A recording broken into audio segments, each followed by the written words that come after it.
자, 이제 그 노동운동 제1론 중에서 산업집단 이론에 대해서 한번 살펴봅니다. 산업집단 이론, 그죠? 그래서 우리가 이 산업집단 이론이란 게 뭐냐, 이거죠. 자, 산업집단 이론은, 산업집단 이론은, 좀 여러 사람이 이제 이루어졌는데요. 뭐, 커라든지, 던논, 그 다음에 하비슨, 그 다음에, 마이어즈, 이런 사람들에 의해서 이루어졌습니다. 그래서 이제 이 산업집단 이론은 첫째로 어떤 내용을 가지고 있냐 하면요. 그래서 우리가 공업화 과정에 있어서, 지도적 역량을 담당하는 엘리트 집단이, 그죠? 이 노동운동을 이제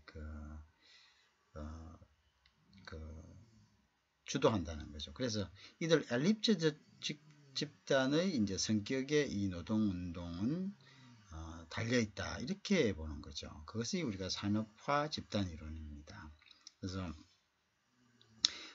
결국은 이 엘리트 집단이 자국의 산업화를 위하여 설정한 특정 전략을 말한다. 이렇게 봅니다. 그래서 다시 이야기하면 우리가 공업화 과정에서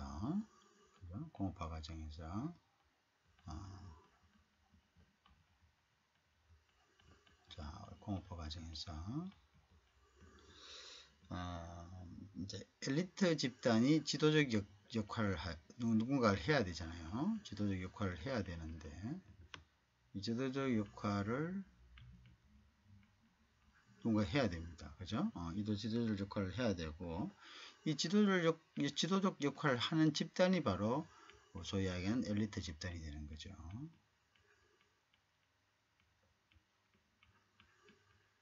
자, 엘리트 집단이 되고, 그죠? 이제 이 엘리트 집단에 의해서 노동운동이 주도가 된다. 이렇게 되죠. 자, 그래서 이제 이들 엘리트 집단의 성격에 달려 있다. 이렇게 보는 겁니다. 그죠? 자, 그래서 이제 이 엘리트 집단이 자국의 산업화를 위하여 설정한 특정한 전략들, 그죠? 그래서 요거는 이제 엘리트 집단의 성격, 그러니까 엘리트 집단의 어떤 전략이 뭐냐? 그건 이제 일단 이 사람들은 왕조 엘리트, 다이내믹 엘리트, 중산계층 엘리트, 미들 클래스 엘리트, 그 다음에 혁명적 지식 엘리트, 뭐 이거로 이야기하면 revolutionary intellectual elite, 그 다음에 식민지 관리자, 카르니컬 어드미니스트레이터, 그 다음에 뭐 민족적 엘리트, 이런 식으로 분류를 합니다. 그래서 결국 이 엘리트 집단이 자국의 산업화를 위하여 산업화를 주도한다. 이렇게 이제 되겠죠. 이런 논리죠. 그래서 엘리트 집단이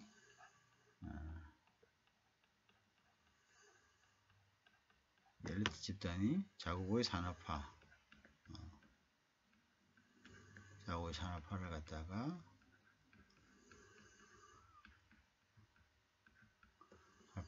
주도한다. 자, 이렇게 되겠죠. 그죠? 이렇게 된다. 그래서 이제 여기에는 왕조 엘리트, 이런 이제 엘리트 집단을 이제 분류를 한다면은 왕조 엘리트,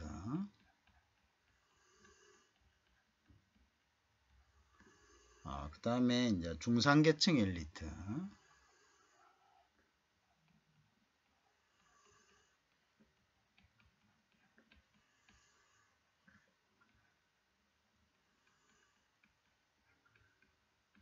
그 다음에 이제 혁명적 지식 엘리트,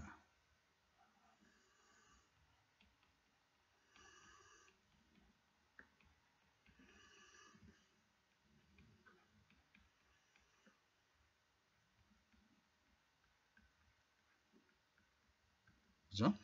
그 다음에 이제 식민지 관리자,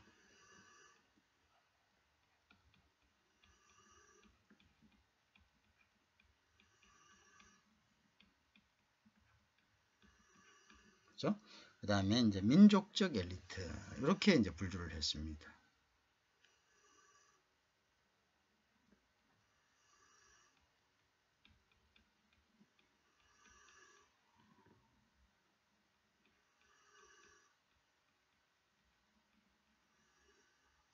알겠죠?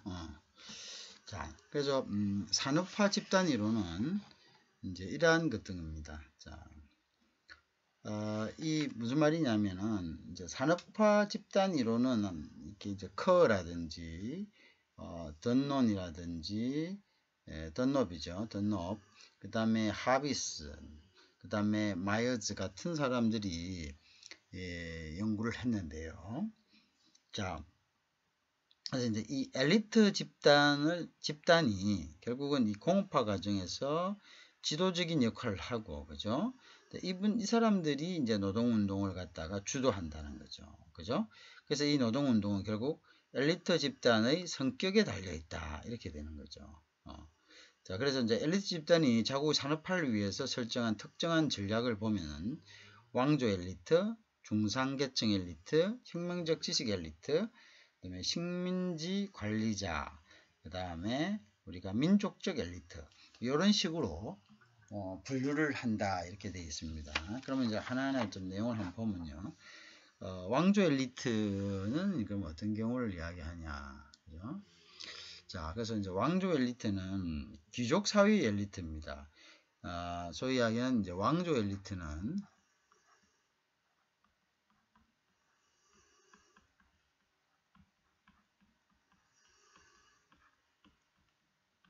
이거는 이제 소위 얘기하는 다이내스틱 엘리트라고 영어로 합니다.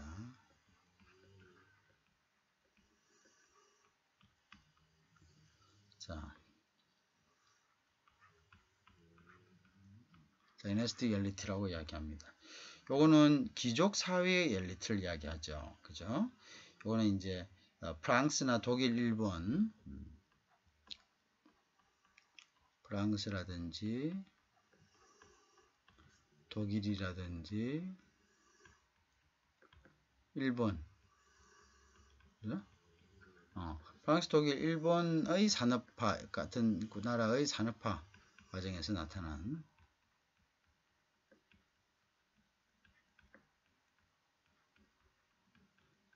그죠? 과정에서 예를 볼 수 있습니다. 예를 볼 수 있다. 그죠? 그래서 이거는 다른 말로 해서 귀족 사회 엘리트를 이야기합니다. 그래서 이거는 귀족 사회의 엘리트다. 미안합니다. 귀족 사회의 엘리트다. 자, 이거는 귀족 사회 엘리트다.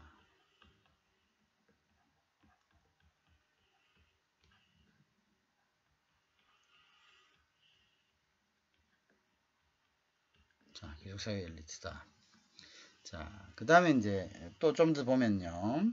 왕조 엘리트는 이제 왕조적인 지도자들. 그 다음에 이 사람들은 가부장적인 사고를 갖고요. 복종을 강요한다. 그죠?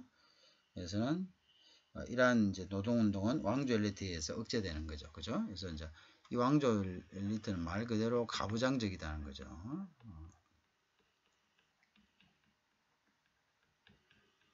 자, 이것은 이제 가부장적 사고를 가지고 있다.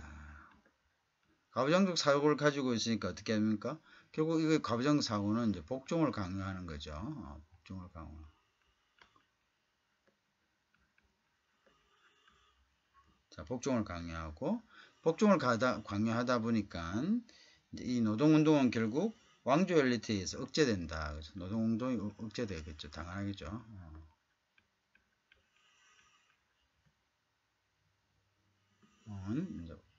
이 노동운동을 억제하는 거죠. 억제하죠.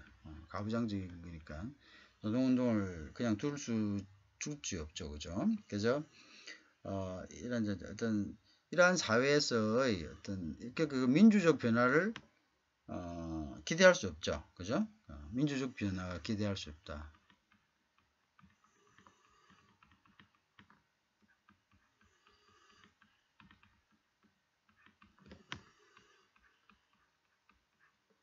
기대가 힘들다. 기대가 없다. 그래서 이제 결국 기대가 없으니까 결국 어떻게 극단적인 노동운동을 하게 되죠. 극단적인 노동운동을 한다.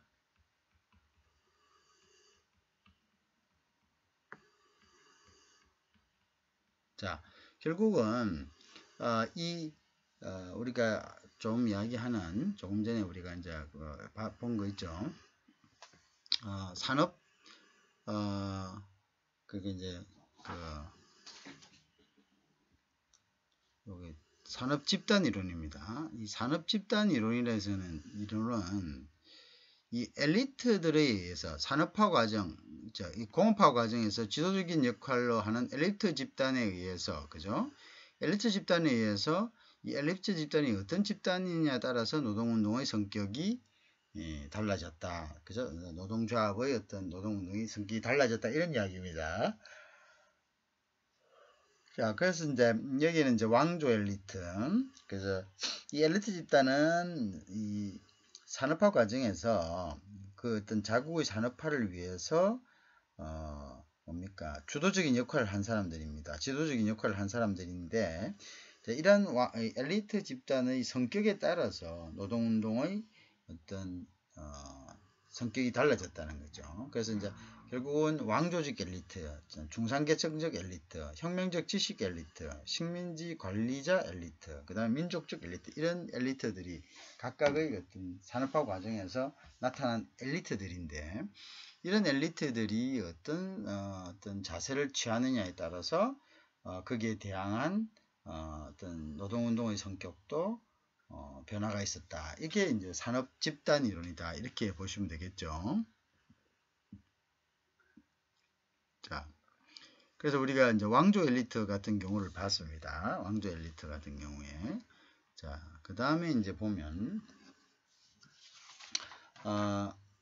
그래서 이제 이런 왕조 엘리트에서는, 요는 귀족 사회 엘리트입니다. 그래서 귀족 사회 엘리트이기 때문에, 이러한 왕조적 엘리트는 왕조적 지도자라고도 하죠. 굉장히 가부장적인 사고를 갖고 있죠. 그래서 그러니까 결국은 이제 복종을 강요하게 되고, 이러한 상황에서는 노동운동은 굉장히 극단적으로 흐른다. 그죠? 왜? 이런 왕조 엘리트에 가지고 노동운동을 억제되기 때문에 굉장히 극단적으로 간다. 그죠? 그래서 이제 민주적 변화 같은 거는 기대하기가 힘들고, 굉장히 이제 극단적인 노동운동이 유발된다라는 것을 우리가 기억하면 되겠습니다. 그래서 다이내스틱 엘리트고, 그 다음에 중산계층 엘리트, 그 다음에 우리가 볼게 두 번째가 중산계통, 그죠? 산업집단화 이론에 있어서 여기 하나 쓸게요. 산업집단화 이론에 있어서.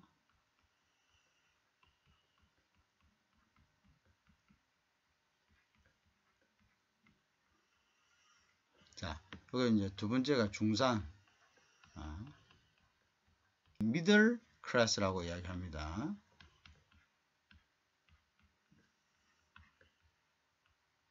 자, 미들 클래스 엘리트를 이야기합니다. 자, 중산계층 엘리트다. 그죠? 엘리트다.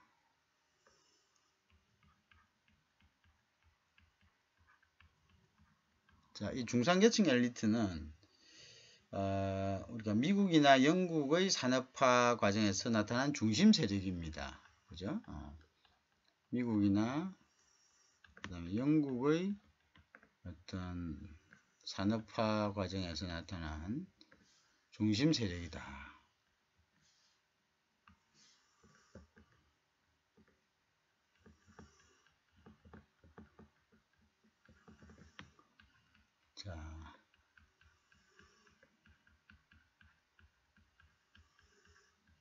자, 중심 세력이 되고,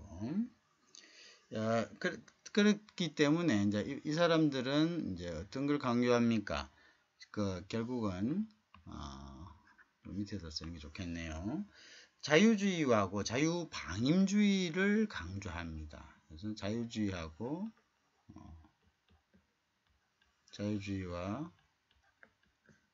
자유방임주의, 그죠?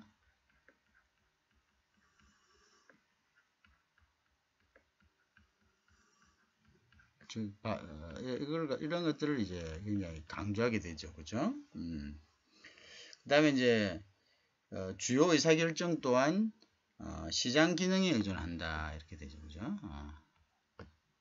시장 기능을 중시하는 거죠. 의존하게 됩니다. 자, 의사결정도, 결국 이제 시장 기능에 의존한다는 것도, 의사결정도 시장 기능에 의존한다. 이렇게 볼 수가 있겠죠. 그 다음에 이제, 이렇게 하니까, 어떤 집단에 대해서 이러한 노동조합의 어떤 분규에 대해서 제한적으로 인정한다. 분규를 제한적으로 인정한다.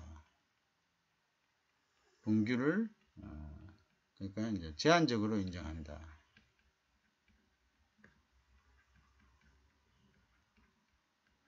자, 제한적으로 인정하니까 결국 어떻게 됩니까? 요거는 이제 단체 교습을 인정하게 되는 거죠. 그 다음에 이렇게 해야 될까? 요게 이제 분규 자체를 긍정적인 역할로 보는 겁니다. 이거는 긍정적인 역할로 본다.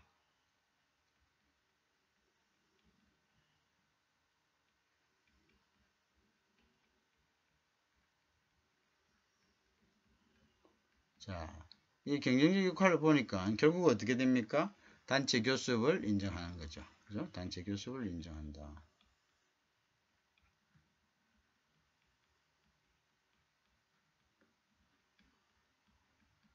자, 무슨 말인지 알겠죠? 요게 중산 계층 엘리트의 하에서의 노동운동의 특징이다. 그죠? 보통 미국하고 영국의 산업화의 중심 세력으로 떠올랐고요. 자유주의와 자유방임주의를 갖다가 강조합니다. 그래서 자유방임주의라는 것은 이제 자기의 것은 자기가 알아서 한다. 자기가 마음대로 처리할 수 있다. 이런 거죠. 그 다음에 이제 그렇다고 보니까 시장 기능을 중시하고요.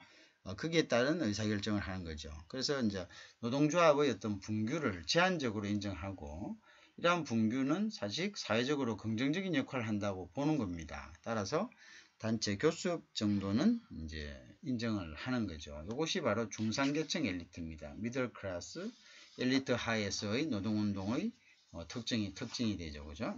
중산계층 엘리트가 하에서의 노동운동의 특징이 되겠네. 그죠? 그 다음에 이제 혁명적 지식 엘리트 하에 한번 봅시다. 자, 그래서 이제 혁명적,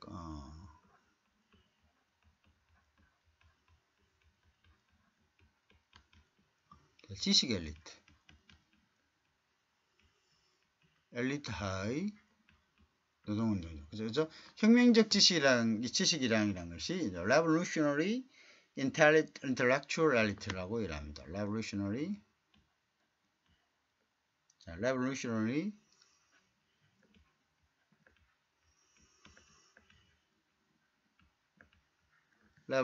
그죠?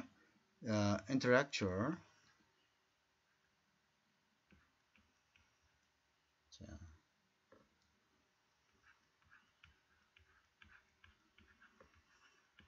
자, intellectual elite다. 자, 요걸 우리가 혁명적 지식 엘리트다. 그죠? 산업 집단 이론에서 그죠?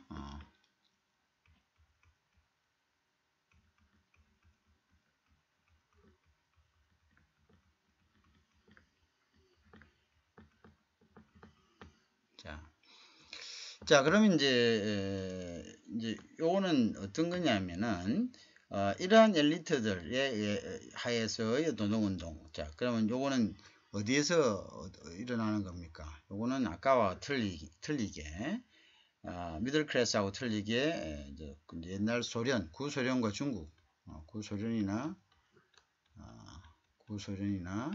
또 어디냐면 공산국가들, 그죠? 구소련이나 중국 같은, 그죠? 중국 같은 공산국가들, 그죠? 공산국가. 공산국가에서 뭐한 사람들이죠? 요런 나라들에서 이제 산업화 과정을 갖다가 영도한, 그죠?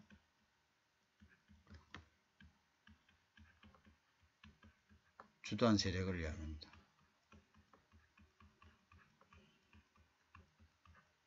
이야기했죠? 자, 그러니까 이 사람들은 이제 급속하게 어떤 공업화를 강요했죠. 급속한 공업화를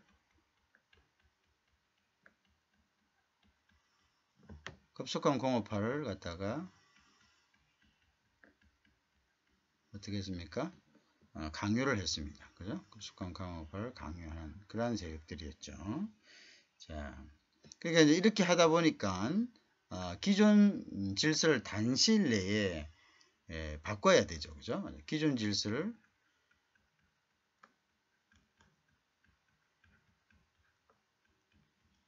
말살하는 거죠. 기존 질서를 말살시키고, 그죠? 자, 그 다음에, 말살시키고, 모든 산업화 과정을,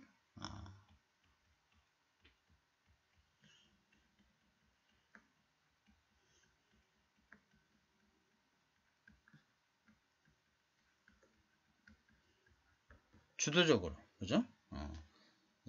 이 혁명적 지식 엘리트가 주도,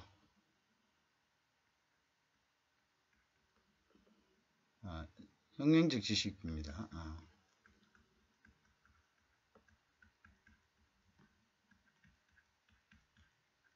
지식 엘리트가 주도한다.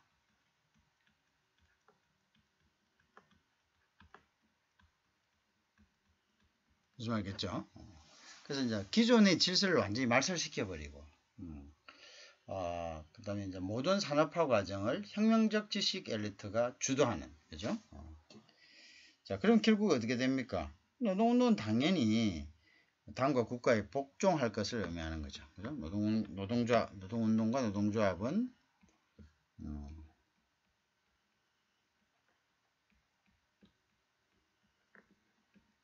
어떻게? 그러니까 당연히 당과,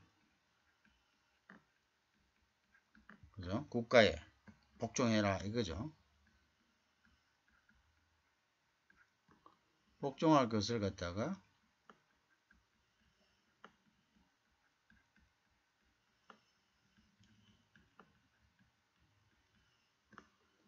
요구하게 되겠죠. 자, 그러한 것들을 우리가 혁명적 지식 엘리트, Revolutionary Intellectual Elite다. 이런 이제 엘리트들이 중국과 구소련과 같은 공산국가의 산업화를 주도했고, 그죠? 주도하는 주요 세력들이 있고, 이걸 주도할 때는 어떻게 했습니까? 이 사람들은 기존의 질서를 단기간 내에 말살시키고 모든 산업화 과정을 혁명적 엘리트들이 주도했죠. 그 다음에 이제 결국 이러한 혁명적 엘리트하의 어떤 산업화 과정에서는 모든 노동운동은 당과 국가에 복종할 것을 이제 요구하는 거죠. 그죠? 그러한 것들을 우리가 자, 그래서 이제 이러한 엘리트들 하에서의 노동운동은 당과 국가에 복종할 것을 요구당한다. 이렇게 보시면 되겠죠. 그 다음에 이제 식민지 관리자라는 개념이 있습니다. 식민지 관리자. 자, 그래서 집단 이론에서 식민지 관리자라는 것이 뭐냐.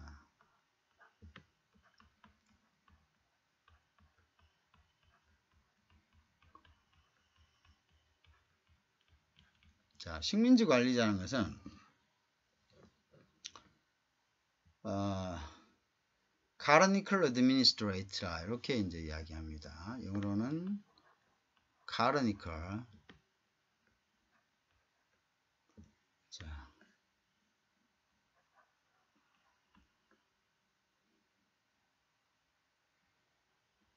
Tyrannical 뭐냐면 Administrator.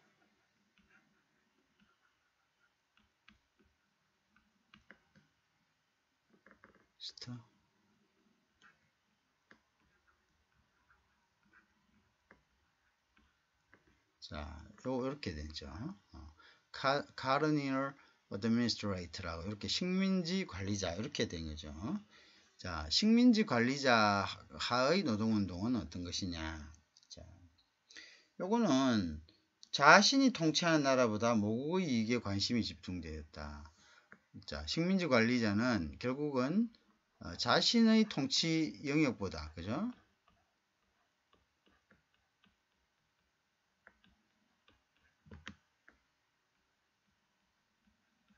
이 사람들보다, 자, 이 모국의 이익의, 그지? 맞죠? 모국의 이익에 관심이 집중되어 있죠.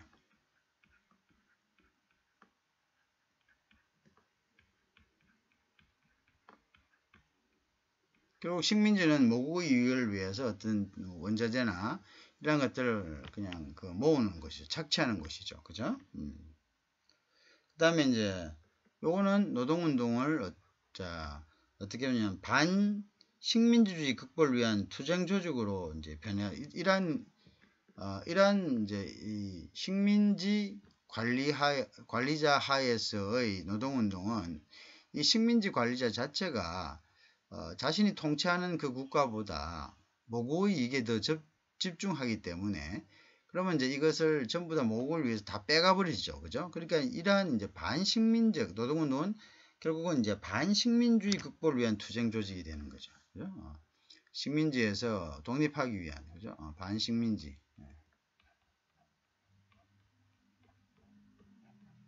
반식민지입니다. 그래서 반식민주의, 그죠? 반식민지를 투쟁 조직이다. 이렇게 보면 되겠죠. 자, 반식민지 투쟁 조직이다. 이렇게 보면 되겠습니다. 자, 결국 이제 그 가까운 데는 우리나라에서 식민지 하에서의 노동운동을 보면 되겠죠. 그래서 일제 식민지 하에서의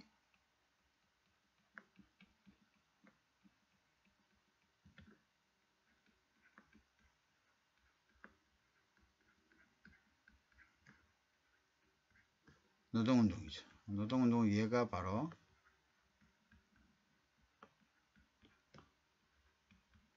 자, 얘가 그렇게 되겠죠. 그죠? 얘가 그렇게 된다. 이렇게 보면 되겠죠. 자, 그래서 이제 식민지 관리자, colonial administrator는 뭐냐? 결국 자기가 통치하는 영역, 그 식민지보다는 자국의, 그죠? 모국의 이익에 집중하는 거죠. 그 다음 따라서 이제 이 반식민지, 즉 식민주의자들에 대한 저항운동으로서 노동조합의 어떤 성격이 같고요. 또 이 가장 티피컬한 예가 결국은 일제 식민지하에서의 한국의 노동운동의 예를 보면 이것이 이제 식민지 관리자 하에서의 노동운동의 성격이다. 이렇게 이야기할 수가 있겠습니다. 자, 그 다음에 이제 민족적 엘리트 하의 민족적 엘리트가 주도하는 산업화 아래에서의 노동운동은 이제 뭐냐 이렇게 되겠습니다.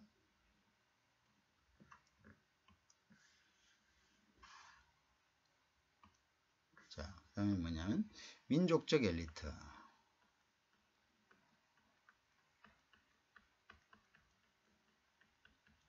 민족적 엘리트 자, 민족적 엘리트 즉 내셔널리스틱 엘리트라고 이야기합니다. 내셔널리스틱 엘리트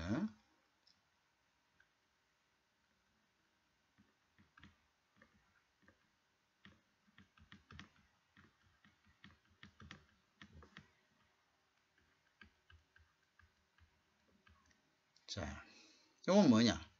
자, 민족적 엘리트가 주도하는 산업 하에서의 노동운동이다. 그죠? 자, 그래서 이제 요거는 신생 독립국가 같은 경우죠. 이때 이제 민족주의자가 산업사회를 이제 영도하는 거죠. 그죠? 신생 독립국가.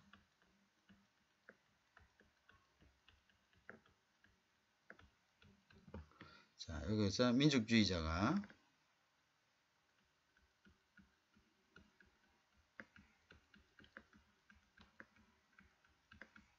뭘? 산업사회를 이끌어 나가는 거. 어? 산업사회를 리딩하는 거죠.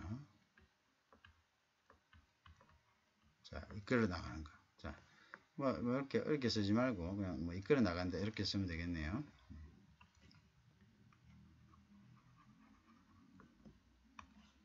산업사회를 이끌어 나가.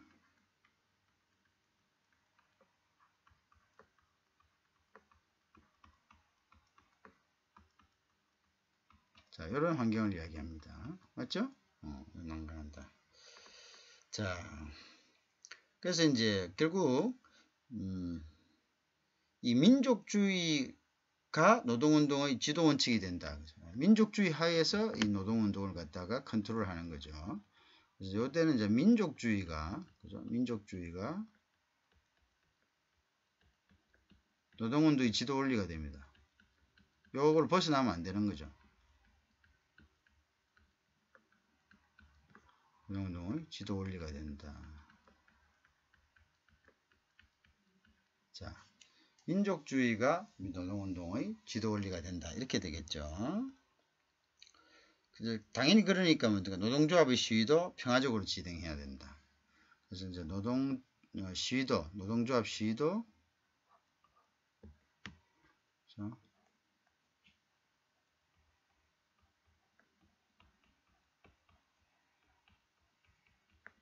자, 시위도 결국 어떻게 돼요? 이것도 평화적으로 해야 된다.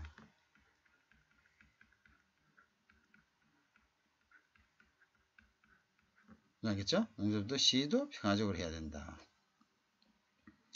자, 또 이제 항의 시위 같은 거는 어떻게 합니까? 민족주의하고 경제발전에 좋지 않은 영향을 미친다. 이렇게 이야기해야죠. 그죠? 당연하게.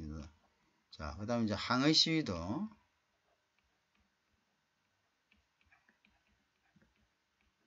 어떻게 됩니까?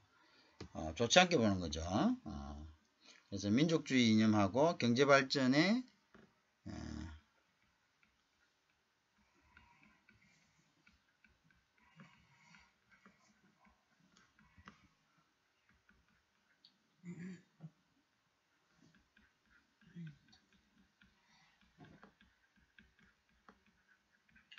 부정적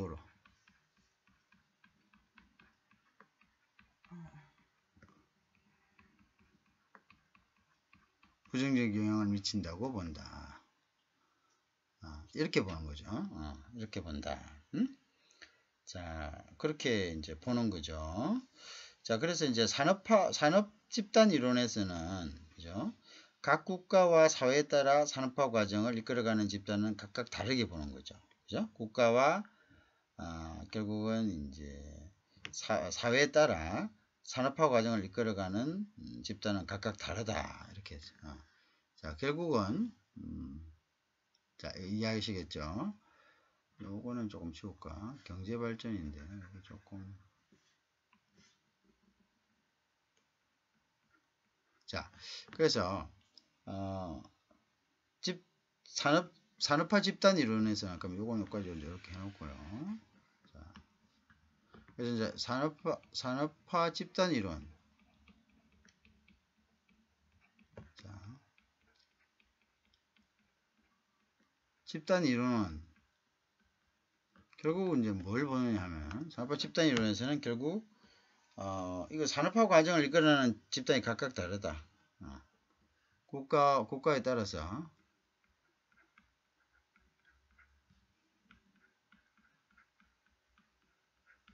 자, 국가에 따라서 뭐 어떻다는 거죠? 산업화를 이루어가는 집단은 각각 다르다. 이렇게 본 거죠. 국가에 따라 산업화를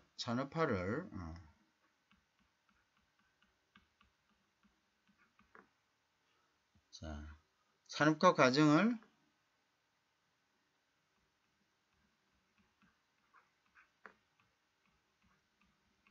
이끄는 집단은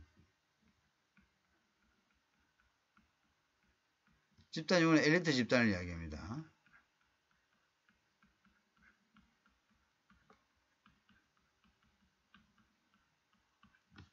집단은 각각 다르다 이렇게 봅니다. 그죠? 각각 다르다. 자, 이렇게 보는 거죠. 그죠? 그래서 결국 산업화 과정이 진전됨에 따라 노동운동의 이념과 목적에 따라 산업 엘리트 자체도 변화가 일어나고 있다. 이렇게 봅니다. 그죠? 결국 무슨 말이냐? 이걸 다시 정리하면 산업화 과정 진행이 되고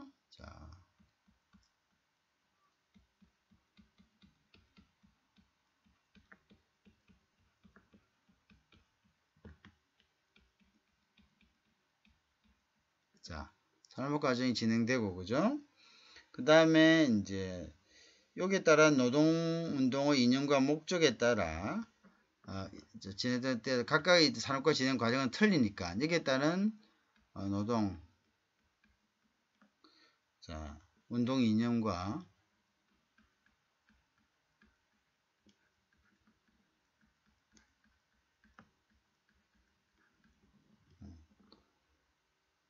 목적에 따라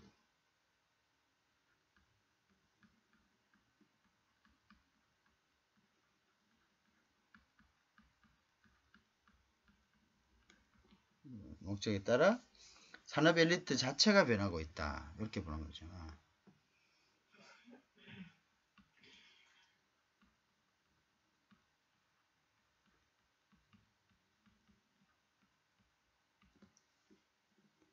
자체 변화가 있다. 그죠?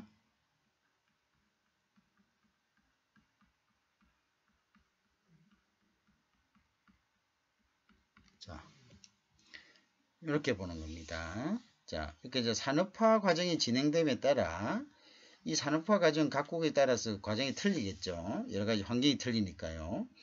노동운동의 이념과 목적에 따라, 그죠? 또 그것에 따라서 노동운동의 이념과 목적에 따라 달라질 것이고, 이러한 목적과 이념에 따라서 산업 엘리트 자체도 지금까지 쭉 흘러온 그 어떤 변화가 있다 이런 이야기가 되겠죠, 그죠? 그것이 이제 산업화 집단 이론에서의 이제 주장입니다. 자, 그 다음에 보면 우리가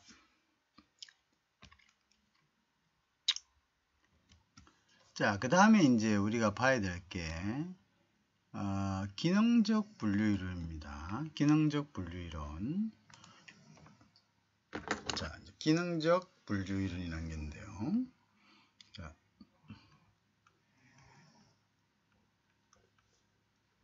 기능적 분류이론.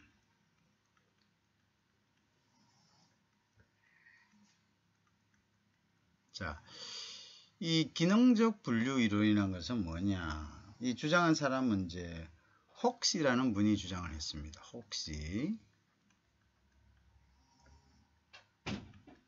자, 혹시라는 분이 이제 주장을 했습니다.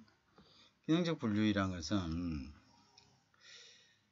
비슷한 사회, 경제적 환경에 처한 임금 노동자들은요, 그 사회적 상황에 대한 공통된 이해를 갖는다고 전제하고 있죠. 맞죠? 그건 뭐 당연한 거 아니겠습니까? 비슷한 사회 경제, 그러니까 비슷한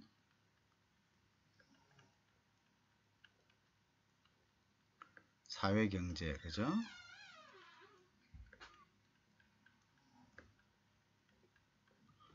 자, 경제 환경화에서는 자, 이것은 당연히 공통된 이해, 즉 이 노동자들이 공통된 그죠? 공통된 이해를 갖는다.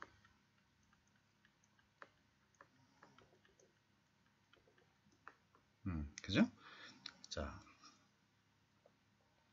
그렇기 때문에 노동집단도 노동조합도 집단 감정이 즉 집약화되어 있다. 거의 공통적이다. 이렇기 때문에 노동조합 역시 노동조합도 결국 어떻게 됩니까? 집단 감정. 그 감정이 같아 이거죠. 자, 집단 감정. 그 다음에 집약화.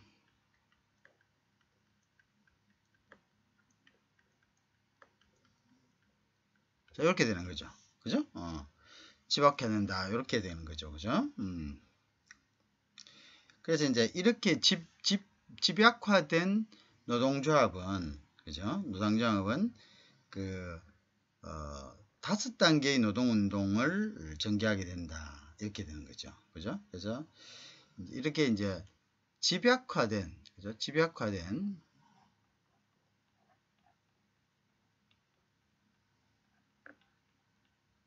자, 집약화된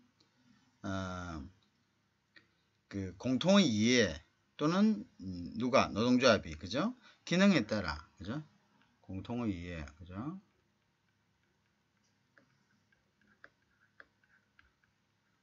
자, 집약화된 공통의 이해 그 다음에 기능에 따라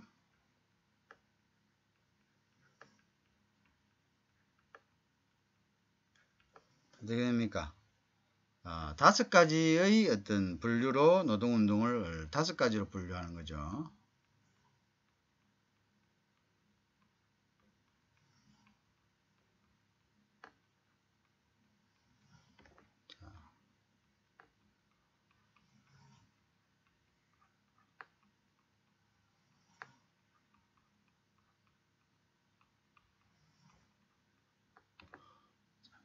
다섯 단계로 분류했습니다.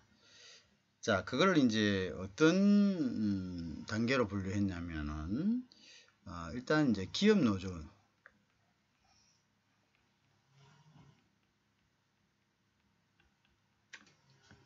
자, 노조운동 그 다음에 그건 이제 환경에 따라 다 이게 바뀐다 그랬죠. 그 다음에 이상노조운동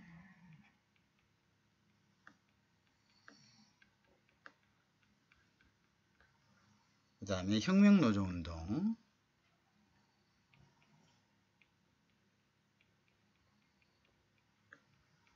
혁명적 노동운동 그죠? 자, 노동운동 뭐 같은 의미죠. 노조운동이라 하면 돼. 노조운동 노조운동이라 노동운동이라기보단 노조운동이다 이렇게 통일하는 게 좋겠네. 노조운동이다. 자, 그 다음에 약탈적 노조운동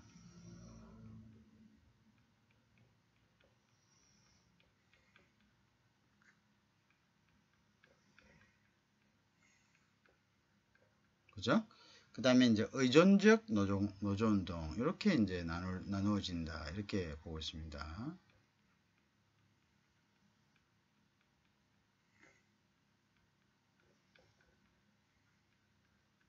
자, 이건 결국 뭐라고 했습니까? 그 사회가 처한 사회 경제적 환경에 따라서 그 구성원들이 가지고 있는 공통적인 띠라는 것은 집약된 그죠? 그러한 이제 정서, 감정, 자, 이러한 단계에 따라서 여기에 이제 한 5가지로 노조의 운동을 갖다가 분리할 수 있다. 이제 이런 주장이 되겠습니다. 그것이 기능적 분류 이론이다. 이렇게 보고 이제 혹시라는 분이 이제 이 부분에 대해서 얘기를 한 거죠. 혹시라는 분이 이제 이 부분에 대해서 얘기를 했다. 그죠? 그래서 이제 요걸 갖다 우리가 뭐냐면 기능적 분류 이론이다. 이렇게 이야기합니다. 기능적 분류 이론. 자, 무슨 말 알겠죠? 우리가 기능적 분류 이론이다. 이렇게 이야기합니다. 자, 그래서